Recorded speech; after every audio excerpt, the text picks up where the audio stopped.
జరగాలి. బహుశా మరి గ్రామీణాభివృద్ధి శాఖ పవన్ కళ్యాణ్ గారికి పంచాయతీరాజ్ అని పేపర్లో రూమర్స్. డెఫినెట్గా పవన్ కళ్యాణ్ గారిని నేను రేపు అసెంబ్లీ సమావేశాల్లోనే ఆహ్వానిస్తా. మీరు ఈ ఊరు వచ్చి చూడండి. ఆంధ్రప్రదేశ్లోని ప్రతి గ్రామాన్ని ఈ ఊరు ఇన్స్పిరేషన్గా తీసుకుంటే కొంతలో కొంతైనా మనం చేయగలం అని వారిని నేను అడుగుతాను. వారిని కూడా తీసుకొచ్చి ఆ ఊరు చూపెట్టి ఒక రోల్ మోడల్ లాగా చేయాలి అనేది నా కోరిక. కోరికలు అయితే ఉన్నాయి, ఓపిక ఉంది, డెఫినెట్గా చేయగలమని అనుకుంటున్నా. ఇక మెయిన్ నేను చెప్పింది మంచినీటి సమస్య, డ్రైనేజ్ సమస్య. మంచినీటి సమస్యకి శాశ్వత పరిష్కారం టాప్ ప్రయారిటీలో. లక్కీగా నాకు ఇప్పుడు కేంద్రంలో కూడా జలశక్తి మినిస్టర్ సిఆర్ పాటిల్ గారని నాకు అత్యంత సన్నిహితులు. గుజరాత్లో 4వసారి ఆయన ఎప్పుడు 6.5 లక్షలు తక్కువ మెజార్టీతో నెగల. ఈసారి 7,76,000 మెజార్టీ ఆయనకు వచ్చింది. ఆయన కేటాయించడం జరిగింది. నాకు వ్యక్తిగతంగా కూడా చాలా సన్నిహితులు.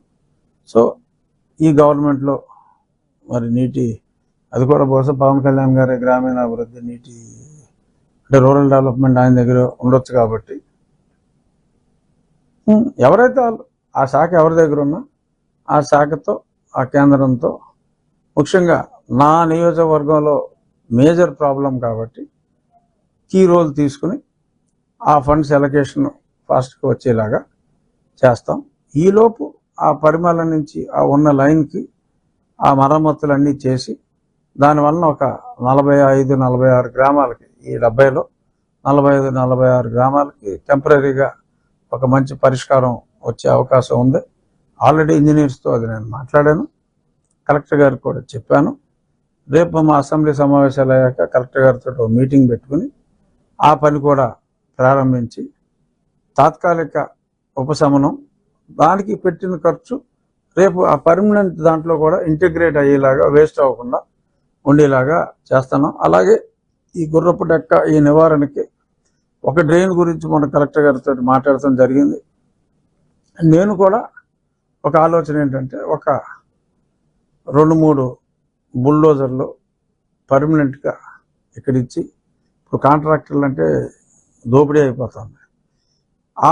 ఎవరికైతే అది ఉపయోగపడుతుందో వాళ్ళు డీజిల్ కొట్టించుకునేలాగా ప్రభుత్వం నుంచి సహకారం ఉంటుంది. నేను వెహికల్స్